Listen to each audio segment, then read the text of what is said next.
पुण्याच्या ग्रामीण भागामध्ये भाजप सदस्य नोंदणी अभियान जोमात सुरू। 8.5 लाख सदस्यांच्या नोंदणीचा टप्पा पार। भाजपचे जिल्हा प्रभारी नवनाथ पडळकर यांची माहिती।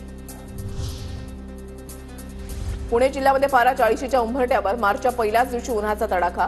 पारा 39 अंशांवर पोहोचला। सनसिटी ते कर्वेनगर उड्डाण पुलाचं काम संथ गतीनं। पुलाचं काम 54% पूर्ण। कामाची मुदत याच महिन्यामध्ये संपत असल्यानं कामाला मुदतवाढ दिली जाणार। स्वारगेट बस अत्याचार प्रकारानंतर महापालिका अलर्ट। महापालिकेच्या शाळेमध्ये विद्यार्थिनी ने-आण करणाऱ्या बसमध्ये नेमणार महिला सुरक्षा रक्षक।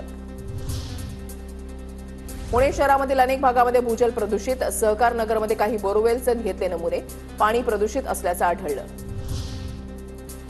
पुण्यासाठी 15 जुलैपर्यंत पाणी राखीव। 5.5 महिन्यांसाठी मिळणार 7.5 टीएमसी पाणी। कालवा समितीच्या बैठकीमध्ये निर्णय। तर पालिकेला जादाचं 7.95 टीएमसी पाणी उचलण्याची मुभा।